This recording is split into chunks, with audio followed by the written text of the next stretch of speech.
Well, good morning, everyone. Thank you, everyone, for coming out. Today we have Alyssa, and she's the CEO of Nomad Creative, and she's here to discuss, and she's a branding specialist to help show you the value of proper branding.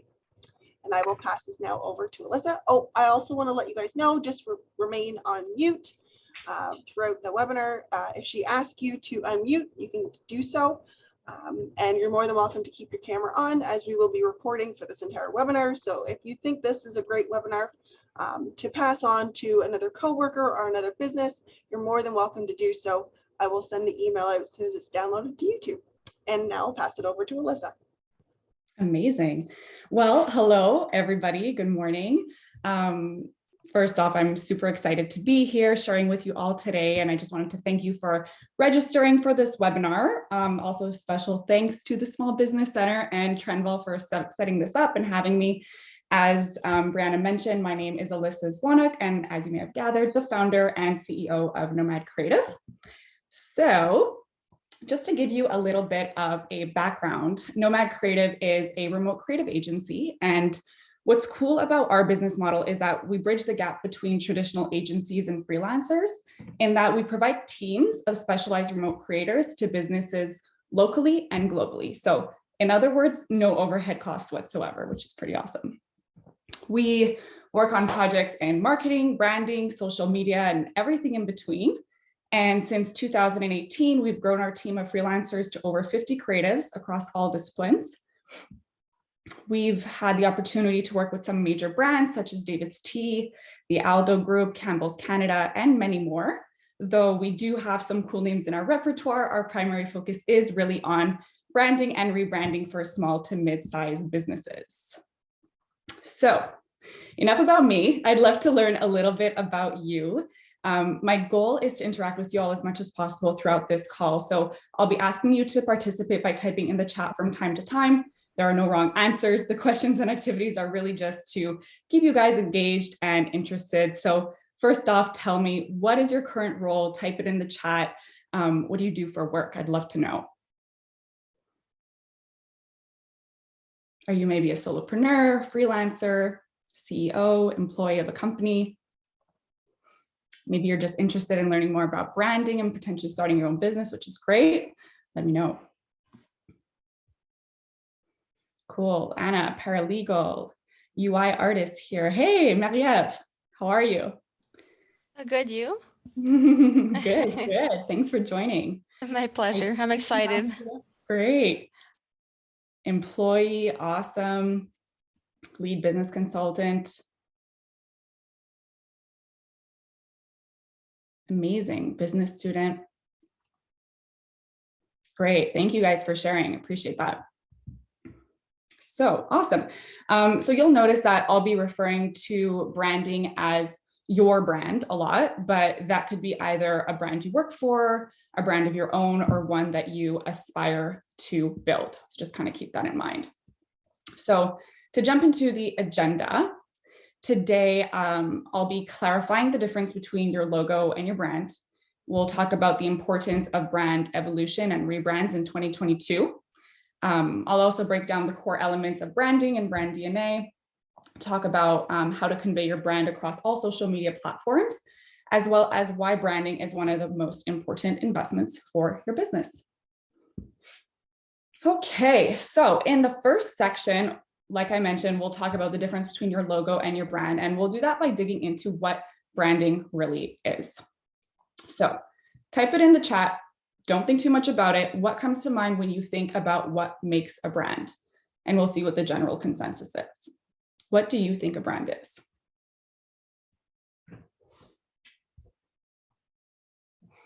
Type it in the chat, guys. Don't be shy. No wrong answers.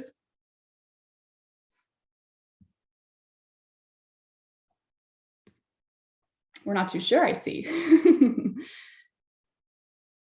How they presented themselves to the audience, value, image, etc. Your overall image, a type of product, a statement of what your company does. Yeah, Ravi, great.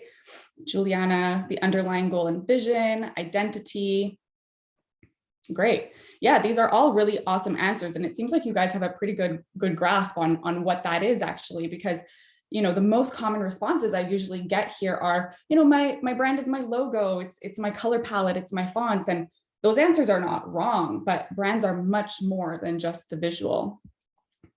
So by definition, a brand is an intangible marketing or business concept that helps people identify a company, product, or individual.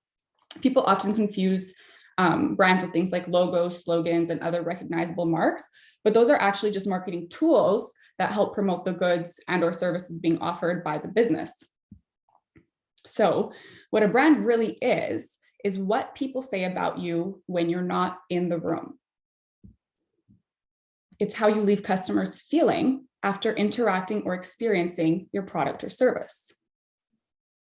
Think about that. All right, so next little exercise here to help you contextualize what we've just covered. Who can tell me what they see? I'm sure you're able to recognize the symbol, type it in the chat. What brand does this represent? Nike. Nike, right? Easy. Great, thanks guys. So I can almost guarantee that every single one of you on this call were able to recognize this brand without even seeing the name, right? So what it really comes down to are these three elements, and branding is all about recognition, perception, and reputation. Some of the things you might want to ask yourself about your brand or the brand that you work for in terms of recognition are people able to identify your brand? 2, perception, how are people understanding your brand? And 3, reputation, are people having great experiences with your brand? So let's use Nike as an example. Looking at brand recognition, are people able to identify your brand? Now, as we mentioned, logo is one aspect, but what else comes to mind when you think about Nike? Well, it's an American athleisure company, right? It's most commonly recognized by its swoosh logo mark. They sell apparel, footwear, equipment, accessories for multiple different sports. We seem to know a lot by seeing so little. So the thing to take from this example is that you were able to put together who the brand is, what they sell, and how they look simply by recognizing their symbol. And what went behind Nike's strategy to create this awareness around their products and their services, that is called branding. So to dig a little deeper about perception, so how are people understanding your brand? With Nike, you can see that they're very inclusive in their marketing efforts, where a slogan that they like to use is, if you have a body, you are an athlete. They pay attention to ethnicity, sex, age, and disability, for instance.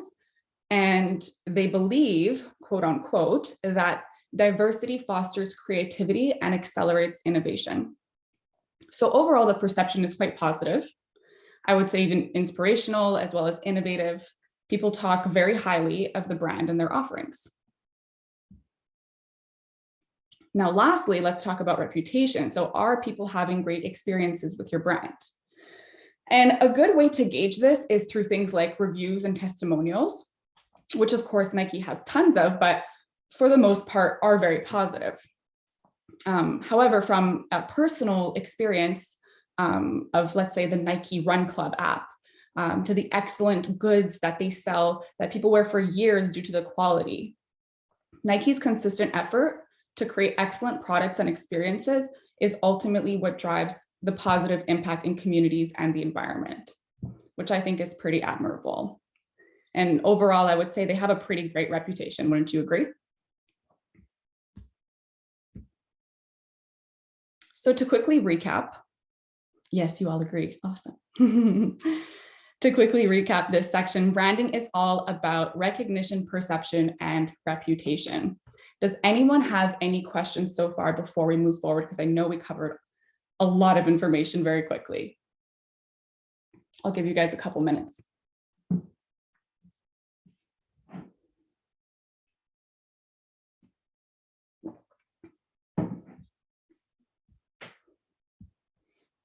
All right. So rolling into the next section, now that we know what branding is, Why should anyone ever rebrand? So any ideas? Type it in the chat. Why do you think a business or individual would decide to rebrand? Is it because their logo is outdated? Maybe, but that's definitely not the only reason based on what we just discussed. What about how they talk, how they walk?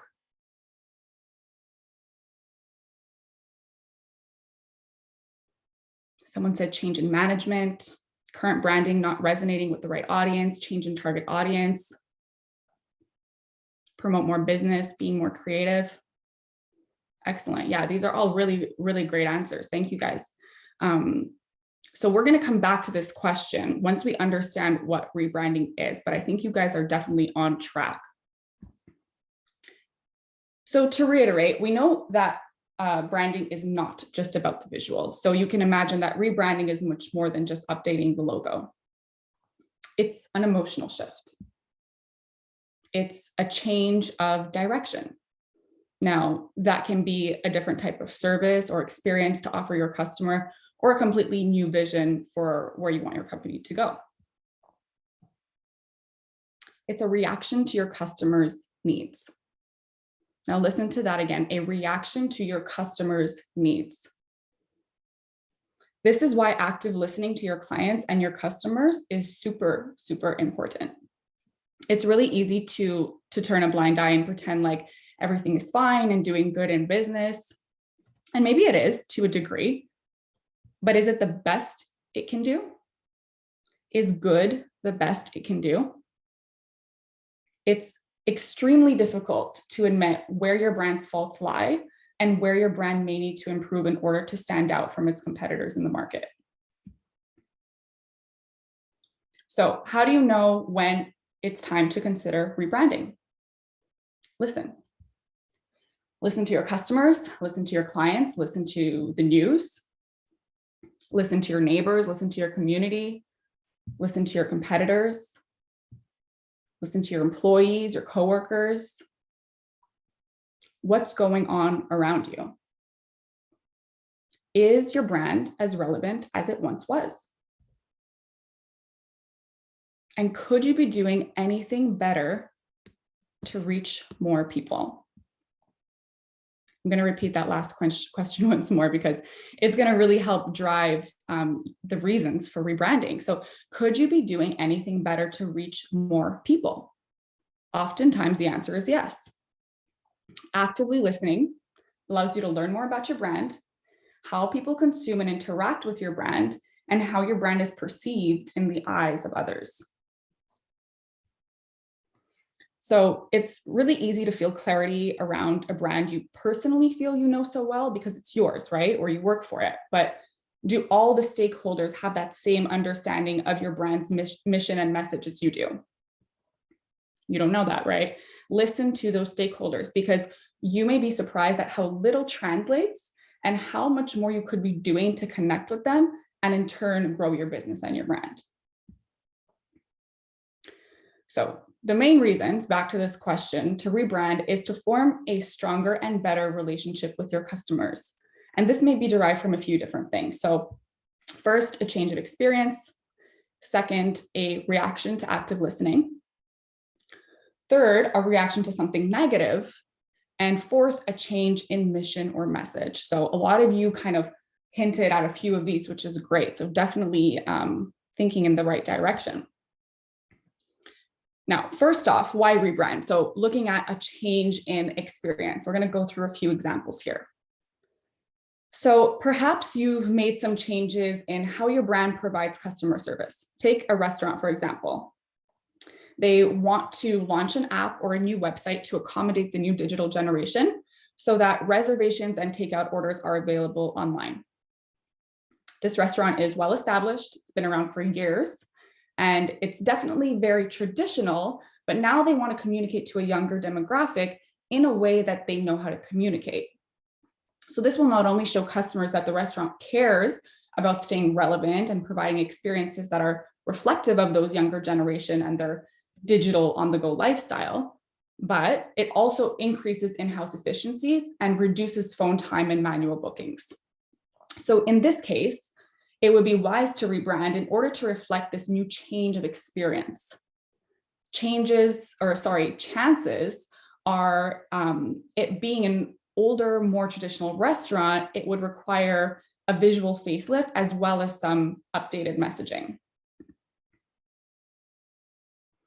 So second would be a reaction to active listening. Now, on the same note and using this example of this long time running traditional restaurant, a reason why they may have decided to create a change in experience is because of the active listening they had been doing. This restaurant, recognized that in order to stick around and compete with new restaurants around town, it had to do something to stand out and to accommodate the needs of the demographic that is now newly their primary customer. And so they realized that if they kept doing what they've been doing for all these years without evolving with the times, they would risk dissolving their reputation and eventually and potentially going out of business. And brands are really, they're ever evolving, and as a rule of thumb should be reevaluating every 3 to 5 years. Now, a third reason to rebrand may be propelled by a reaction to something negative. Now, I hope you're all giggling at my photo selections here because I really tried to be melodramatic. Anyways, perhaps the restaurant was receiving a lot of complaints about their phone lines only being open for limited hours, that it was really hard to reach them, which ultimately ended up resulting in lost reservations, which meant lost revenue. Potential customers were frustrated and the restaurant listened. So with a better system in place, the restaurant could ensure that all inquiring customers had the ability to reserve tables at any time from anywhere on their digital devices. Born was the online booking system, which resulted in a rebrand.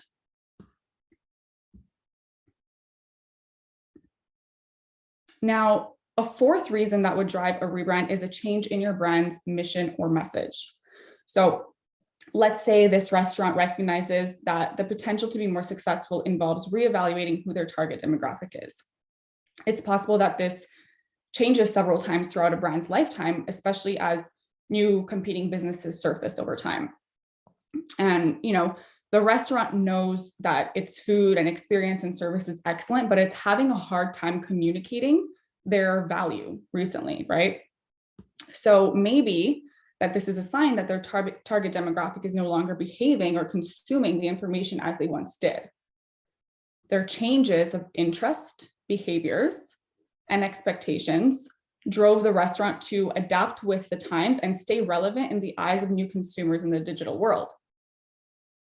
And the restaurant saw this as an opportunity to rebrand by reflecting on their message and their mission, which manifested in all the brand's collateral, including things like web design, menu design, interior design, and their overall marketing strategy. Now, if you take a look at this picture here, it's a timeline of McDonald's logo evolution, since we've been talking about restaurants, And let me talk to you briefly about their brand evolution. McDonald's was in the center of an obesity epidemic after multiple documentaries starred this fast food chain, blaming them as the source of the problem. So obviously this caused sales to drop. Investors were not happy. And as a solution, what McDonald's did was decide to catch up on the current food market and introduce healthier choices. Remember when they started bringing like the wraps and the salads and all that stuff? That was around that time. So by running a continuous rebranding cycle alongside, allowed customers to identify the new brand image with the new food choices. And you could see, it's a slight evolution, but it's there. And this is just the logo that we're showing, but we're also talking about, who they're targeting, what they're offering. All of that has changed over time. So a brand should know that branding is all about what your consumers believe you do and how you make them feel. Now, to recap, rebranding may be driven by a few different things: change of experience, reaction to active listening, reaction to something negative, change in mission or message. How's everybody doing? Any questions about rebranding before we move forward?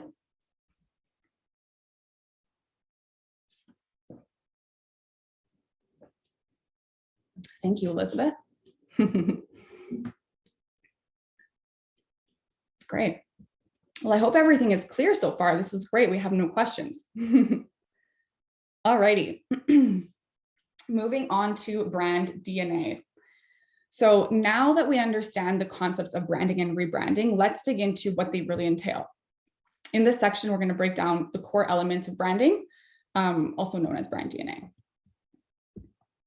So your DNA, your brand DNA, which typically manifests itself through a brand book, serves as a guide for every single business decision you'll ever make. Your DNA makes you a living, breathing brand. So I want you to think of your brand as a human being. What's its personality? Maybe it's goofy and playful, for example. How about its voice and tone? Perhaps it's lighthearted and comedic. What's its story? How did it come to be? You should also think about its mission, vision, values, along with what makes it unique, right? USP, unique selling proposition. So looking into personality, there are a few different systems developed to help categorize brand personalities. One of which was designed by a behavioral psychologist. Her name is Jennifer Ackner.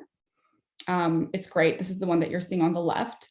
She designed a framework that breaks down personality into 5 dimensions, and each of those contains a set of facets and traits. It's a little bit more complex to use, but it is super effective and thorough nonetheless.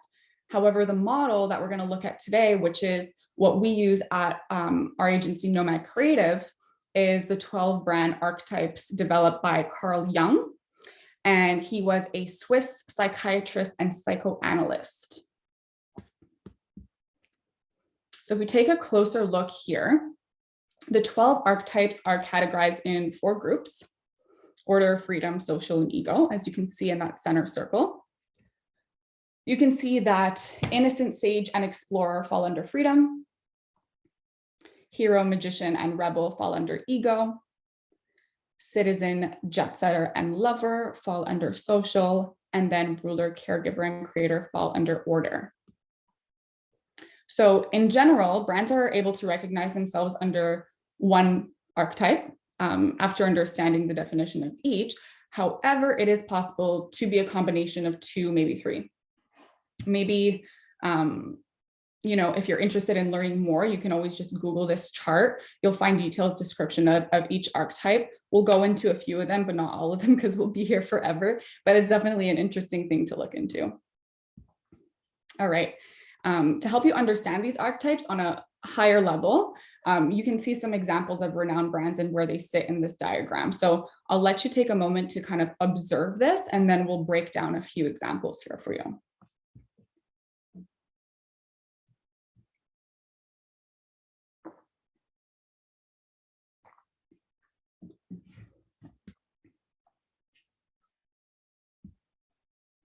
Okay, so if we take a look at Pampers, for example, Pampers has become a symbol of love and care for mothers, and mainly mothers, but also parents all around the world.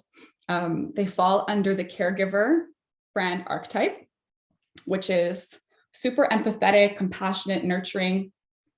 It makes an excellent personality trait for healthcare brands, for instance, as well as nonprofits and baby products, of course, looking at Pampers. And aside from their incredibly cute advertisements and their thoughtful packaging and soothing visual style, they regularly publish educational content on their YouTube channel as well as on their website that helps customers care and protect for their family. So you can see in this screenshot, it's from one of their videos on YouTube, giving pointers about bath time. It sounds silly, but if you have a kid, you'll know. You can see how even their slogan, love, sleep, and play, fits right into that caregiver archetype. Now, going into another example, the explorer brand archetype. which taps into their audience's desire to travel and discover new places and people, different worlds, things like that. They really love freedom. And that can also be tied in with a sense of adventure.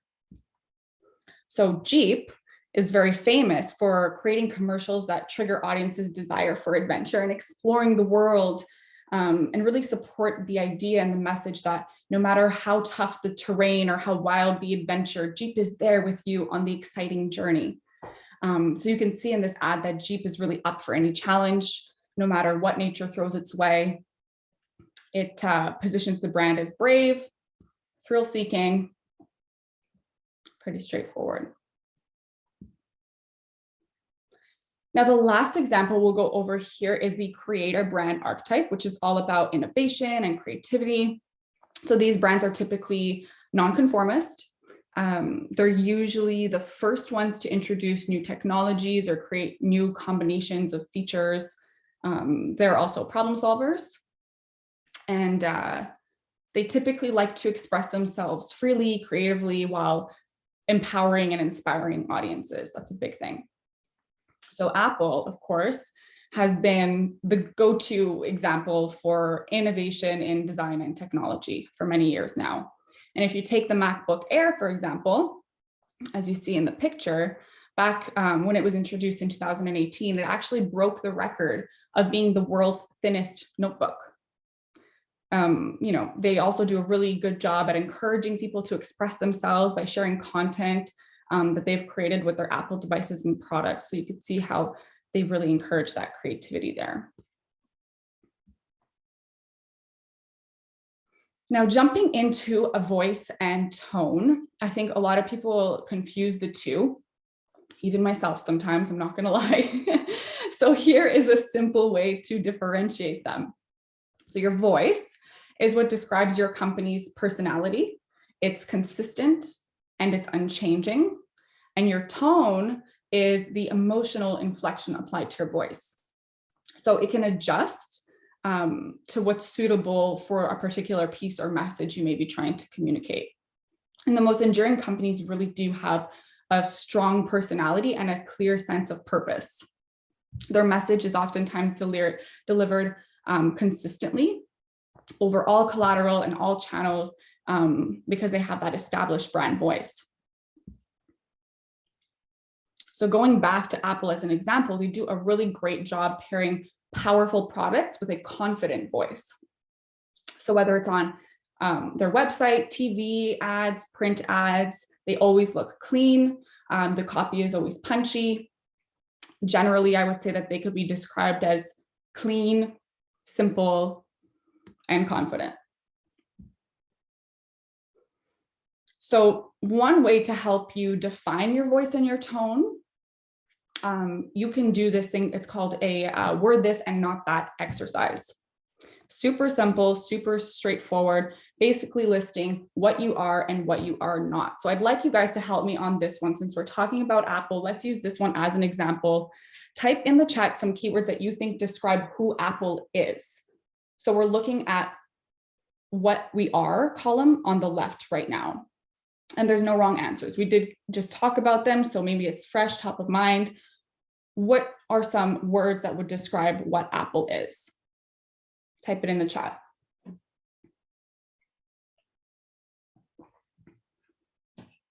Ahead of the times, totally. Technology company, innovative leader, great. Thanks, Juliana. Thanks, Ravi.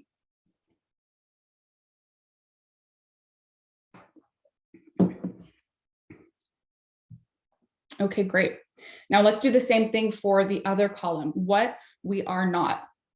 What Apple isn't. Devin says they are luxury pro. They're not cheap. Thank you, Elizabeth. I would agree. Outdated. We are not outdated. Yeah, thanks, Sarah.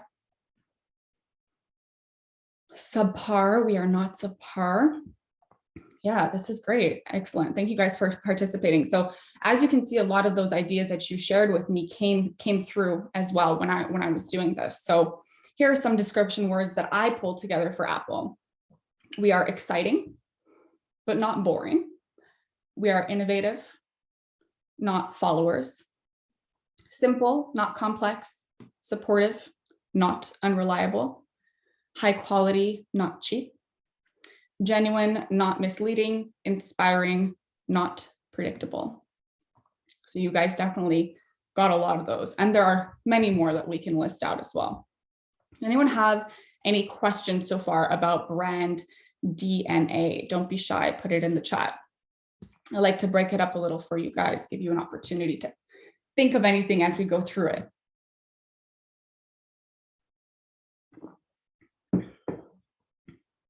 Where to find that wheel you showed earlier with 12 things? Google it. Carl Jung, Archetypes. It's all over the internet. And you could just type in even brand archetypes or brand personality. There's a few different methods in place, but those two that I showed are the most popular ones, I would say. You're welcome, Ella. Okay. So furthermore on brand DNA are mission, vision, values, and unique selling proposition. All of these elements, including the personality, tone, and voice, help put together the pieces of the brand story. So your brand story is truly the reason the business exists and the guiding force to these specific brand DNA elements. So we're on the Apple train. To put all of these elements into context, we're going to use Apple as an example because I think most, if not all of you, are pretty familiar with this brand. We also just spoke about them a little. So in general, your mission is the purpose of your business for customers and employees. And Apple's mission statement reads, the company is committed to bringing the best user experience to its customers through its innovative hardware, software, and services. Pretty straightforward, right? Their vision statement is actually super long. So if you want to look up Apple's vision statement, go for it. But I did highlight a key phrase describing how they see the future of the brand. And they say, we believe that we are on the face of the earth to make great products, and that's not changing. They go on to say that they are constantly focusing on innovating. They believe in the simple and not the complex, that they don't settle for anything less than excellence in every group of the company. And they make it very clear that they're not going anywhere and that they will always continue to push the boundaries. Right? They say, and that's not changing. Now, your values are the qualities you value in your culture, which helps set the tone for your brand. And Apple's value proposition leverages these three mottos: think different, tech that works, and your privacy is safe with us.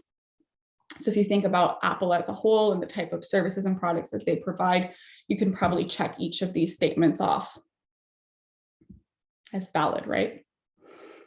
All right, so Apple, for example, is known for their sleek, state-of-the-art design, user-friendly products, reliability, innovation, and being a cool alternative to the PC.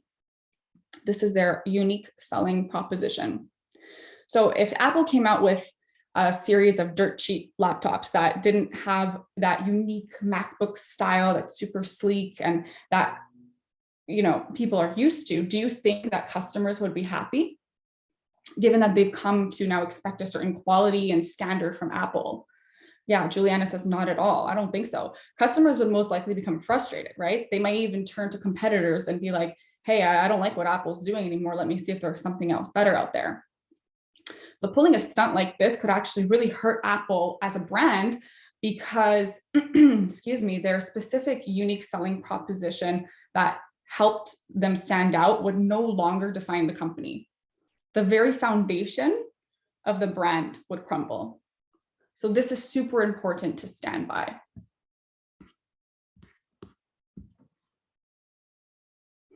All right, so as you can see, all of these elements that we just covered create your brand DNA, and a strong brand has a really deep foundation for growth, and the future of your company. And the thing is, when you have clear goals, your communication will also be clear internally with your team. So that means who you are as a company, your goals and your values, as well as externally. So that means all marketing and branding collateral, which should be consistent and cohesive, right? Clear goals equals clear communication. When you have a clear and strong vision and message, it's easier for people to talk about you and share about your business and your offerings. Plain and simple. Get clear. Now, as mentioned earlier, your brand DNA typically manifests itself through what we call a brand book, a brand guide, brand Bible. It can be called a few different things. Other elements that could be included in this that we didn't cover are target audiences as well as goals and objectives, though these do tend to change a little more often than the points we covered. So they're not always included in the brand book, but it is something that you could add in there. And a brand book really just allows you to filter your decision-making process. And what I mean by that is that you can ask yourself, is this in the best interest of my brand? By going through all of the elements in your guide and ensuring that the decision that you're making aligns with everything that's in place. So not only does your guide guide you in all of those business decisions, but it also helps you narrow down ideas, right? It allows you to make decisions more easily and quickly because you invested that time up front. So thinking about that, investing that time up front to really kind of save you that headache and that hassle in the future. And when you onboard new people to the company, you should also provide them with this document. So this can be used as a tool to ensure that all of the team members remain consistent on how they talk about your business and how they talk to your customers. And also talking about customers, it helps resonate your product or service with your target audience and market. So ultimately, it really does just help ensure consistent messaging internally and externally. Questions?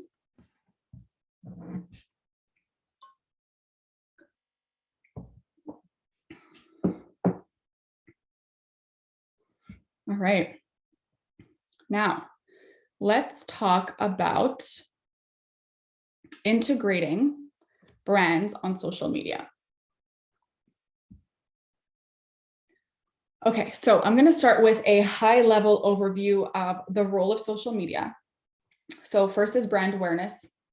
As you most probably know, a large percentage of the population and most likely your target demographic is on social media, making it a key channel to reach a large audience and build that brand awareness. And brand awareness essentially means talking about your brand in a memorable way so that people recognize you and are aware of your existence. And the second role is to humanize your brand. So customers really value, transparent brands, relatable brands, and social media could be that tool to show your brand's personality, right? And to be vulnerable and to be honest. You could do it by, one of the ways is showing behind the scenes content, for example. It's unfiltered, it's honest. The third role of social media is consideration and conversion. So not only does social build awareness, but it's also a platform that consumers use to research products, right? Products, services, brands. You can also use paid ads to help drive website clicks and conversions. And for those of you who may not know, conversions are like things like product sales, event registry, email sign up, basically the action of the client choosing to complete the next step that you're asking them to complete to reach your goals. And last but not least is the role of social to create a community. So whether it be through influencer marketing, collaborations, or other engagement tools, right? There's a ton of fun, cool story stickers and engagement tools now on, Instagram, Facebook, all those fun platforms. That two-way communication really allows brands to interact with followers and build strong, engaged communities, which ultimately leads to loyal customers, right? And if you build that trust with your community from the start, they are more likely to pursue your calls to action in the future. Now, a question I get often is, which platform should I be focusing on for my business? And to be honest, the answer is different for every business. Sorry, you probably didn't want to hear that, but it is the truth. And depending on your goals and target market, you may want to be on several, if not all of them, or just focus on one or two. And when our clients at Nomad Creative come to us with this question, what we do is we actually provide them with an educated response, of course, based on our research and the findings after conducting an audit of their company. So we take a look at their creative and marketing material, and we recommend what we think is best, what platforms we think are best. So each platform is unique, of course, and it really allows for us to communicate differently on them. So on Instagram, you'll see videos and curated content that's engaging and conversational.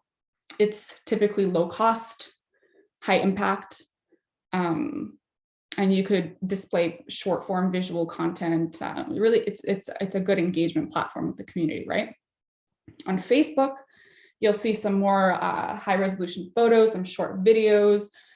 You can show your brand personality there a little bit more, and you also have the opportunity to share external articles and links a little bit more easily than you would on Instagram, though now Instagram is introducing some new link sharing features. So that's awesome.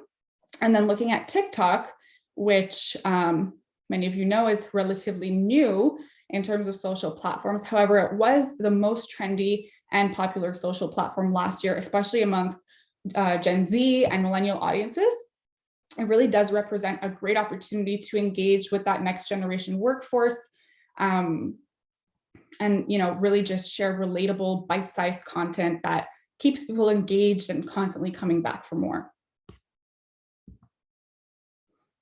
Twitter, as many of you know, it's short form. People use the platform mainly to share things like news, blog posts, GIFs. It's super fast paced, high engagement, and it's frequently used by a larger spectrum of audiences. LinkedIn, primary focus is B2B marketing, things like industry news, thought leadership, connecting with professionals. And then YouTube is known for allowing people to share long format videos, and it often caters to education and storytelling, and it has a prolonged lifespan, allowing for that extended conversion opportunity, right? How are we doing so far? Good. Give me some thumbs up, give me some goods. Let me know you're alive. Great, awesome. Great, happy faces. Excellent. All righty, learning lots. Love to hear it. All right, so let's get into a few case studies to see how brands have been killing it on social media. So Chipotle was one of the first brands to take a chance with TikTok, but it definitely paid off. For those of you who are not familiar with the brand, Chipotle is a restaurant chain. They specialize in tacos and burritos. They're excellent. You should go try them out. Most of its content involves the TikTok trend of challenges. So its first challenge that went by hashtag Chipotle lid flip generated over 240 million views on the platform. And the second, which was hashtag guac dance, was even more successful with 430 million video starts in 6 days. So imagine how many people are seeing this. It's insane. And to also think that if they were one of the first brands to do this on the platform, it wasn't even really as popular as it is today. So imagine how big of an opportunity this was for them. And by creating this fun and unique content on TikTok, Chipotle became relevant to that younger consumer again, right? We spoke about this being more Gen Z and millennial platform. They announced that their growth of sales was 88%, which is insane, and revenue growth of 14.6% to 1.4 billion for their Q3 in 2019.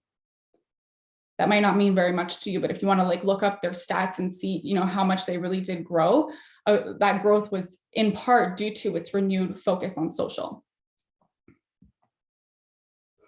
Now looking at RedTube, wow, Red Bull on YouTube channel, it has over 10 million subscribers and over 4 million across its smaller channels. It's super clear that the brand's video-driven content strategy successfully appeals to all types of adventure sports and fans. If you hop on their page, you can very quickly see that their videos include things like short documentaries, long-form video content. They do live streamed events across things like motorsports, music, gaming, surfing. I think they do snow sports now as well. And it's perhaps most famous for its world record space jump back in 2012. So this is the image that you're seeing on the left, where an Australian skydiver jumped from space from an altitude of over 128,000 feet. I don't understand, but it happened. So imagine how high that was, given airplanes fly on average 35,000 feet. He was at 128,000 feet, literally from space. And that event drew over 2.6 million social media mentions on that day, just that day. And since then, they've continued to draw in on bigger events. On the right, you can see a screenshot from Last Call for Mr. Paul video, and it totals over 156 million views right now. You can search these on YouTube, just type in Red Bull. This video is of this guy, Jason Paul. He is a free runner, which is kind of like parkour, and he gets through security at the Munich airport to catch his flight in record time. And it's actually so creative and so well thought out and kind of choreographed, how everything was put together. And I really strongly encourage you all to go look at these videos after this call, because it's so worth it. They're like 5 minutes or something like that. And the skydive jump, just look at the highlights. It's really, really cool. Anyways, all that to say is that Red Bull's focus on experimental video alongside this subtle branding, right? Because they're not really putting Red Bull in your face. There's just a couple moments here and there where they take a sip of Red Bull, or like they have the logo somewhere. It's really not in your face branding. It's super subtle. So between that, some clever partnerships, they've really become kind of like the hallmarks of its super successful social strategy, which is awesome. Now, the last case study that we'll look at is National Geographic with 203 million followers on Instagram. It's the second most followed brand channel on Instagram, second to Instagram itself. And what they do different is that they really help people experience the planet and culture as seen by their photographers. So they call it, quote unquote, a special unfiltered view. So what they do is they actually give their photographers a level of creative control. And that makes the content really unique. It makes it authentic. It's also heightened by the fact that the captions are written by the photographers. So each post comes from a different perspective. So if it wasn't clear, their photographers are the ones posting on the account and telling their stories behind each image.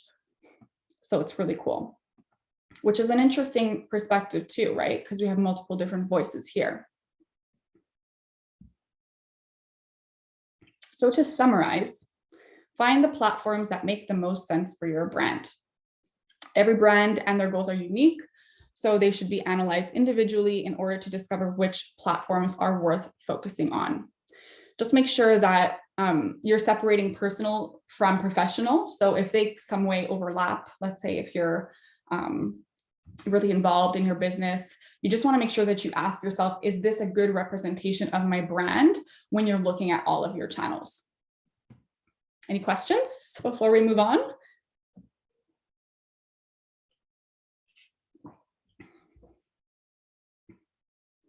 No questions. Great. Making my job easy, guys. All right. So lastly, we're going to talk about the value of branding and why it's worth the investment. And since we all know how complex and thorough the branding and rebranding processes are, I'm sure you can all agree that it takes a lot of time and effort to build a brand, correct? All right, so let's jump into this last quick exercise. So share in the chat, what brand do you recognize in these logo marks?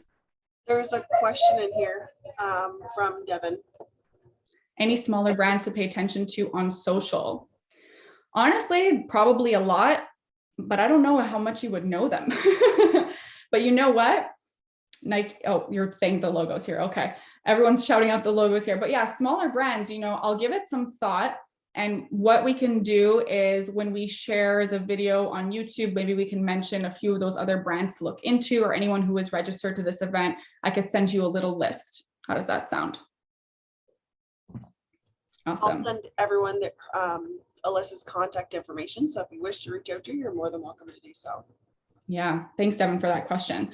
All right, so hopping back into this exercise, we're looking at these logos. What are people recognizing? We have Nike, Louis Vuitton, Rolex, Nike, Oakley, Nike, Louis Vuitton, Oakley. Yep. Great. Well, you guys pretty much guessed them all, right? We have Oakley, Nike, Rolex, and Louis Vuitton. Now, let me ask you, if you saw someone wearing one of these or any of these products, would you be able to identify the brand? I would assume yes, correct? Let me know. Yeah, everyone would be able to recognize these brands through these images. Well, now what if I told you these products I just showed you were counterfeit? If I didn't say anything, you probably would have never known, right? Well, according to Forbes, in 2018, counterfeiting was the largest criminal enterprise in the world. Sales of counterfeit and pirated goods totals 1.7 trillion per year, which is more than drug and human trafficking. Now think about why the person that bought a pair of counterfeit Nikes bought them. If you pull the Nike swoosh off those shoes, I bet that same person wouldn't buy them. If you took the Rolex crown off the watch, that person probably wouldn't buy it. So why are people interested in wearing specific brands?